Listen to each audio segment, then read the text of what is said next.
against the NFC Central. Old-time football, old-time weather. The dogs froze, dog bones froze, ref froze, even the Gatorade froze. It can freeze there, and the heaters worked. Some of them did, but some of them had to be carted away. Not a day for hard contact, but here's Chris Dolman on Bernie Kosar. Ouch, bad. And Michael Dean Perry, who's had such a marvelous year, crunching Wade Wilson. This was playoff football. Mark Dusbeck on Eric Metcalf. Defensive battle in the first quarter. The punters, the biggest guys in the game. Bucky Scribner, 4 first-quarter punts. And Brian Wagner had 4 first-quarter punts. 21 punts in the ball game. So it was a defensive game. Metcalf to Langhorne, but Dolman on the trick play nails him for loss of 9. How do you slow down that rush? Bud Carson was trying to figure out. Well, you can move some of your blockers, like Lawyer Tillman. Here you see Lawyer Tillman come in motion, double up on the block on Chris Dolman to give Bernie Kosar enough time to hit Brian Brennan for big yardage. They had no sacks, Cleveland did, in the first half.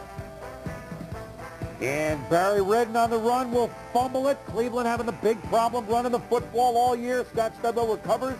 And the barefoot of Rich Carlos on the frozen Cleveland turf. It's a 34-yard field goal. The Vikings led it 3-0. On the ensuing kickoff, Redden plays it like a hand grenade. The Vikings recover the miscue. And that gives Rich, watch your foot now, Rich. Oh, you got it out of there. Another shot from 45 yards. It is short.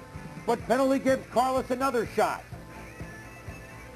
And from 40 yards, the kick is up and forget it. Off to the right, Jerry Burns looking kind of like one of Santa's helpers there.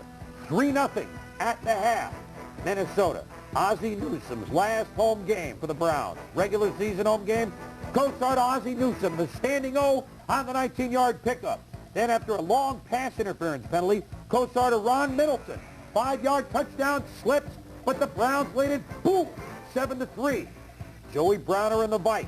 No, this is going to be a single-digit game with single-digit weather. But maybe not.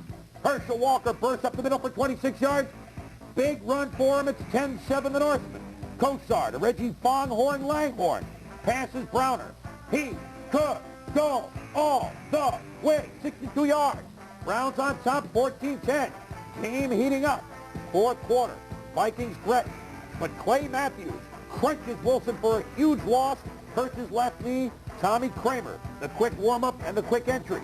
Later in the fourth quarter, Kramer warmed up to find the tight end from Brown University, Steve Jordan, for 23 yards. Jordan with 6 catches on the day. And on 4th and goal at the 2, his biggest catch, right there. 17-14 Vikes, 3:37 to go. But back comes Cleveland. Hadn't won in a month. Kosar had thrown a touchdown pass in 20 quarters to that earlier one to Middleton. Here he hits Lawyer Tillman of 18 yards. Matt Barr, 29 seconds to go. Now remember last week against Indianapolis, Barr, 2 costly misses, and the Browns lost in overtime. There's 1, there's 2. So Barr was thinking about that. Down 17-14, and they're all riding on this 32-yard field goal. But it was good. And we're tied at 17 and go to overtime. Second possession in OT for the Browns. In the OT, Kosar to Langhorne, 39 yards, beating Carl Lee. Then on 3rd down, Hagel. No, he doesn't hold it. He fakes it. Throws the pass to linebacker Van Waiters.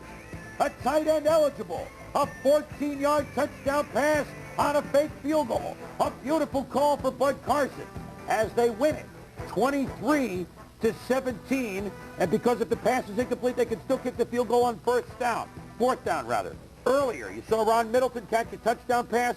He was worried about a lot of things on that play. Good. I was nervous, of course, but it happened so fast, and it just happened, you know. When I slipped down, I was thinking though, I hope Chris Berman don't don't get on me about it, but it was good. It was good. Don't worry about it, big guy. I'm big, but he's a little bigger and probably in better